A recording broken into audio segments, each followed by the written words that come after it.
Hello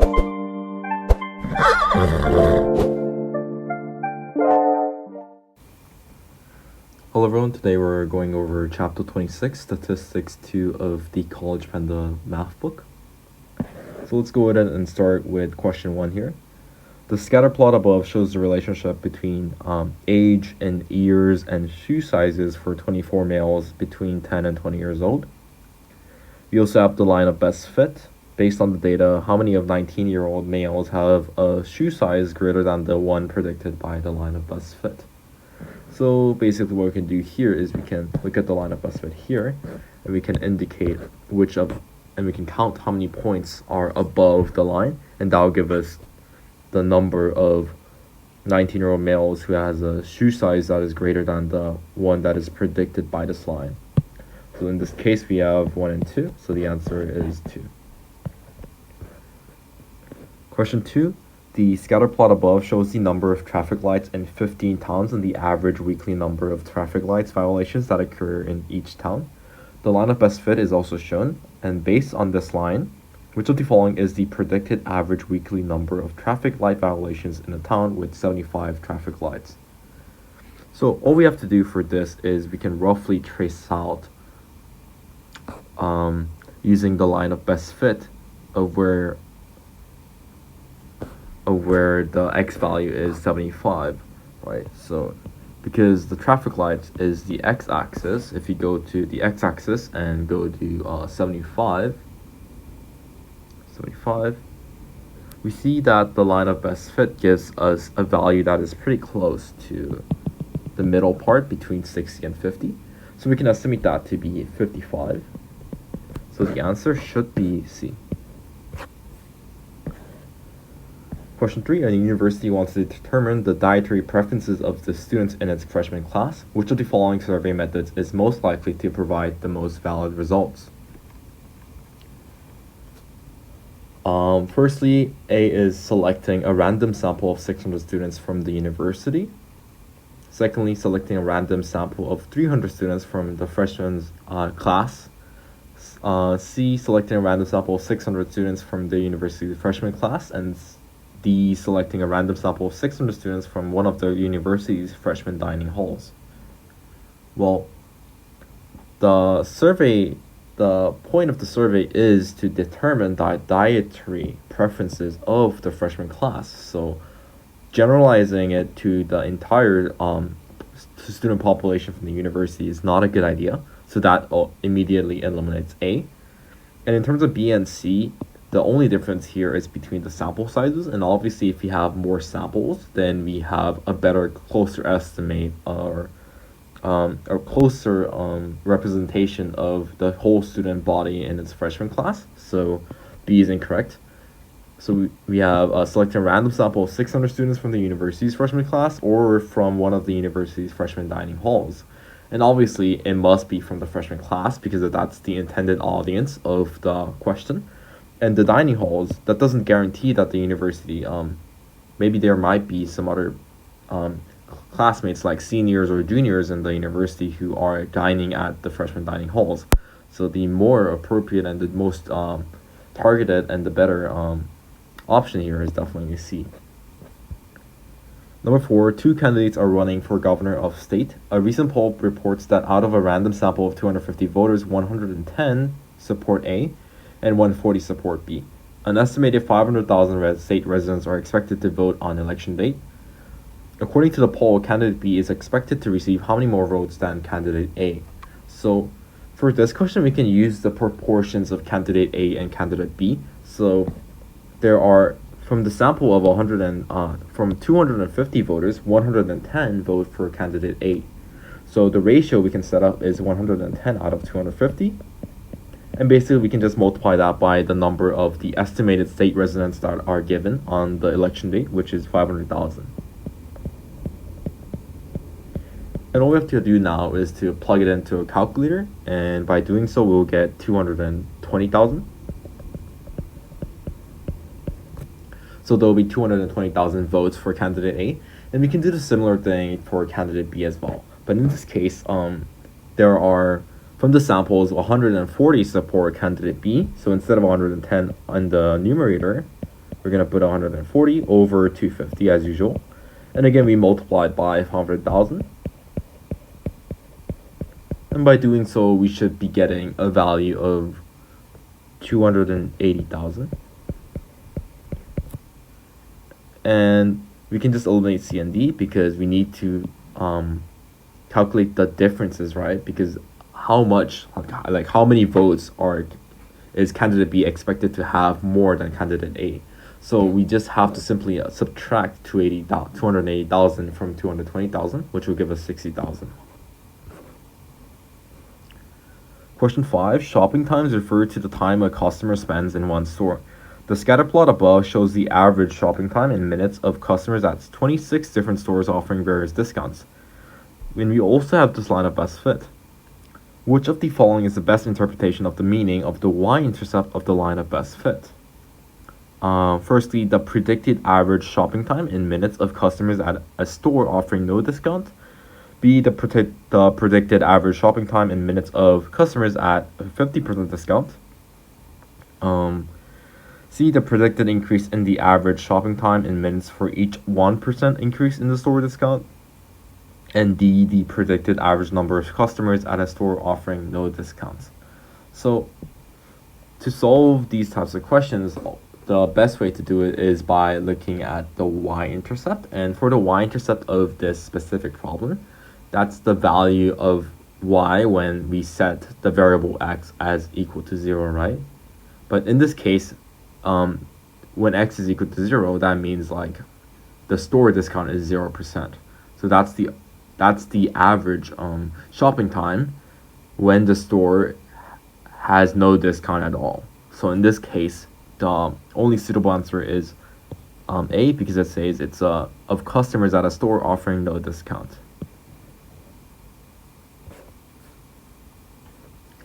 Question 6, the scatter plot above shows the relationship between revenue and advertising expenses for 16 companies. The line of best fit is also shown. Which of the following is the best interpretation of the meaning of the slope of the line of best fit?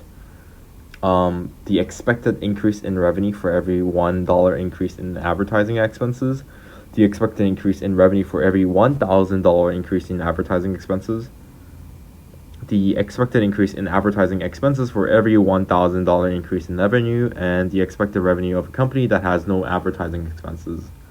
Well, basically for the slope of the line of best fit, we know from previous chapters that the slope represents the rise of a run. In other words, the change in y over the change in x. And because if you look at this line of best fit here, it has a positive slope, right? So there is this increased relationship between the revenue for the dollars increase, right? So if the dollars increase, then the revenues will increase. And what we can note here is that both of the revenues and advertising expenses are kind of expressed in terms of thousands of dollars, right? So that will make B incorrect because it misreads this data, because if it's for every $1,000 increase, then the expected increase in revenue in advertising expenses should also be in thousands, right? In thousands of dollars, just to make sure that their relationships are most accurately represented by the graphs. So that's why it seems to be correct, but it's not correct. But instead, the correct answer is A, which is the expected increase in revenue for every $1 increase in advertising expenses, right? So the answer for question 6 is A. Question 7, the scatter plot above plots the length of 15 movies against their box office sales. The line of best fit is also shown. Which of the following is the best interpretation of the meaning of the slope again? So is it A, the expected decrease in box office sales per minute increase in movie length? The expected increase in box office sales per minute increase in movie length?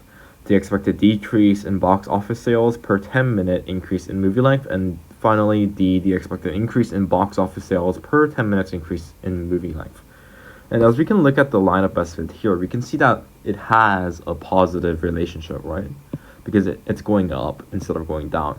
So we can immediately cross out A and C because they both represent the relationship of the slope of being a negative value, so decrease. But in this case of our specific graph that we're given here, the line of best fit is rather in a positive direction. So that's why A and C is wrong. And the only options that we have left is B and D. And again, this is the same concept as we have done for question 6. It's an increase in box office sales in minutes for millions of dollars, right? So the obvious answer here is B, because the expected increase in box office sales per minute increase in movie length, right? And it's not per 10 minutes here, because even if we're given these little values that goes up by 10, there are other values here, right, that represents more in terms of minutes. So even if we don't see them, this is like 71, 72, 73, all the way up until 79 and 80. So that's the reason why 7 is B. Okay, let's move on to question 8. In a psychological study, researchers asked participants to each complete a difficult task for a cash prize, the amount of which varied from participant to participant. The result of the study, as well as the line of best fit, are shown in the scatter plot above. Which of the following is the best interpretation of the meaning of the y-intercept of the line of best fit? Okay, so again, we're looking at the y-intercept problem, which is, as I said before, it's the value of y when we plug in x at 0. So in this case, it is the number of mistakes made. It's the number of mistakes made when the prize, which is our x value, is 0. Right? So in this case, if you look at the options here, we have the expected decrease in the number of mistakes made per dollar increase in the cash prize, the expected increase in the number of mistakes made per dollar increase in the cash prize, the expected dollar amount of cash required for a person to complete the task with 0 mistakes, and D, the expected number of mistakes a person makes in completing the task when no cash prize is offered. So obviously here it's basically D, right? Because it's when the x value of the x-intercept of the y-intercept is 0, which means that there are no prizes. So it's the number of mistakes that a person makes when there are no cash prizes or prizes in dollars that are being offered or given. Question 9, we have this relationship between fats and calories of ice cream. It shows us 8 different cups of ice cream, and based on this, we have a line of best fit that is drawn for us, and we need to calculate what the expected increase in the number of calories for each additional gram of fat in a cup of ice cream is. So basically, because it's asking us for the increase in the number of calories for each additional gram of fat in a cup of ice cream, if you take a look back at the previous questions that we solved, we can see that that exact wording is pretty similar to, or is rather similar to, when we are solving for the slope or interpreting what the slope means in terms of the context given. So it's obvious that question 9 is asking us for the slope of the problem. So slope again is the change in y over change in x, or rise over run. So we can choose the variables. We can just plug in certain points that we find from the graph, so from the line of best fit. So for example, an easy one that I can see here is at 20 grams of fat, the total calories is 340. So let's write that really quick. And we also have at 25, it's 380.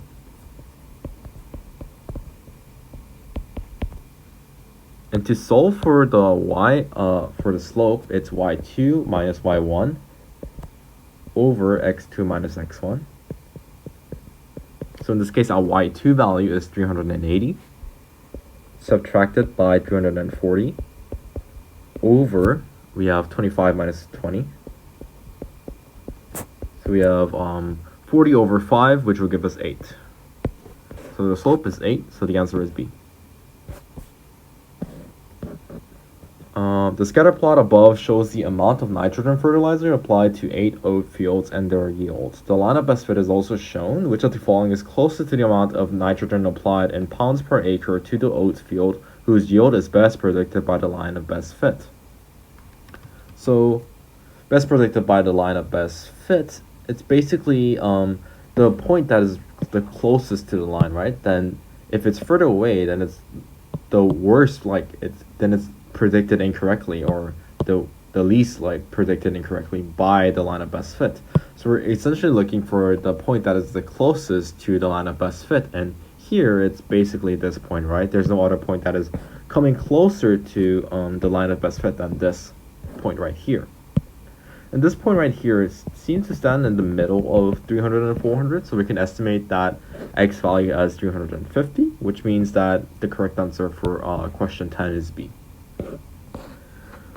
11. The scatter plot above shows the distribution of seats for restaurants in 7 different mall food courts. The line of best fit is also shown. According to the data, what is the total number of seats at the food court represented by the data point that is furthest away from the line of best fit? So the dot, or the data that is the furthest away, is obviously here, right? It's an outlier here, and we can see that the total number of seats at the food court represented by this point would be 7, because there are 7 restaurants, multiplied by the average number of seats per restaurant, which is 80. So 7 times 80 is 560, so the answer is D. Question 12. Researchers must conduct an experiment to see whether a new vaccine is effective in relieving certain allergies. They have selected a random sample of 100 allergy patients. Some of the patients are assigned to the new vaccine, while the rest are assigned to the traditional treatment. Which of the following methods of assigning each patient's treatment is most likely to lead to a reliable conclusion about the effectiveness of the new vaccine? Females are assigned to the new vaccine. Those who have more than one allergy are assigned to the new vaccine. The patients divide themselves evenly in 2 groups. A coin toss is decided whether which group receives the new vaccine, or each patient is assigned a random number, and those with even numbers are assigned to the new vaccine. So if you look at the relationships between A, B, C, and D, we can see that A, B, and C kind of does not have this random assignment, right? And essentially, to best draw a conclusion, or to best know the effectiveness of this new vaccine, randomness is our best shot, right? Because if for example, if you are able to choose whether you want the new vaccine or not, then obviously more people, that will lead to a fluctuation of data, and some people might prefer to have the new vaccine over the other people. So for questions like these, remember that the correct answer relies on the randomness of data and random scattering of data. And in this case, the only option that has this random assignment is D. When each patient is assigned a random number and those with even numbers are assigned, even if C kind of looks like it is random, but however, it kind of enables them to divide into the 2 groups. So it gives them that right, or that power, to divide into different groups, which means that it is not truly random. So the answer is D. 13. A basketball manufacturer selects a random sample of its basketballs each week to ensure a consistent air pressure within them is maintained. In week 1, the sample had a mean air pressure of 8.2 and a margin of error of 0.1.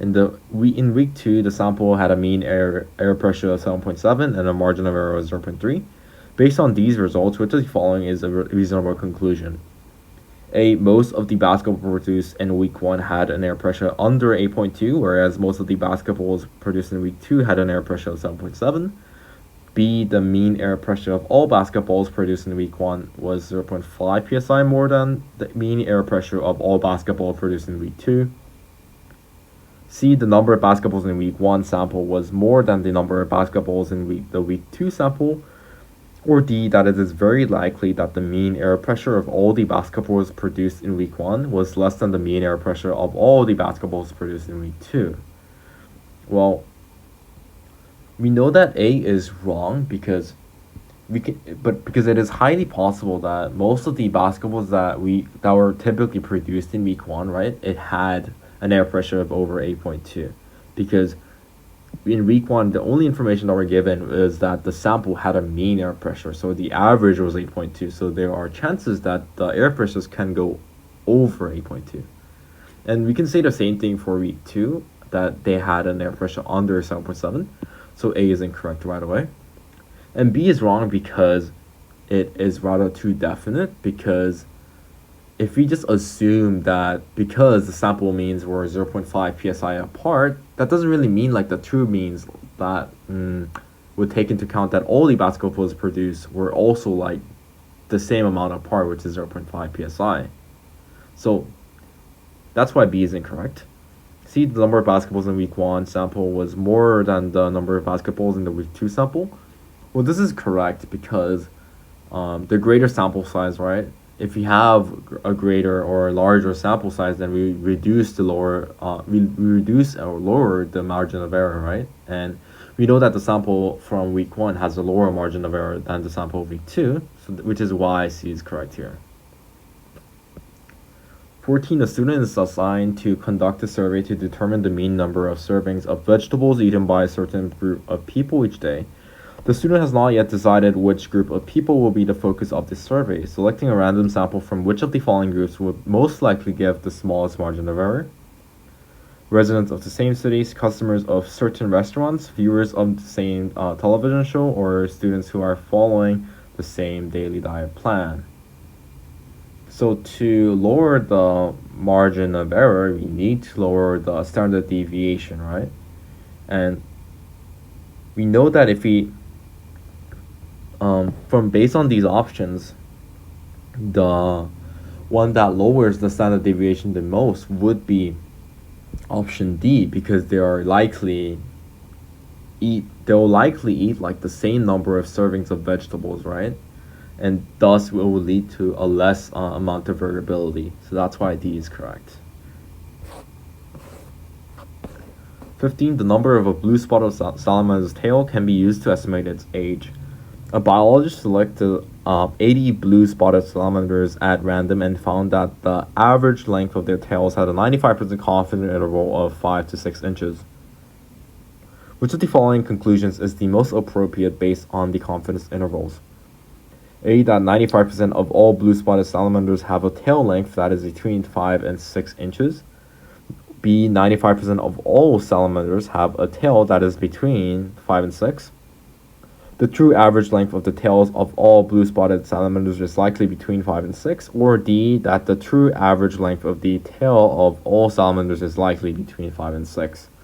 Well, D and B are immediately wrong because the study is based on blue spotted salamanders, and so we cannot generalize them to every species of salamanders, right? And we know that we are given the 95% confidence interval, and this confidence interval, it essentially only applies to like the statistical mean. So it doesn't really tell us anything about anything other than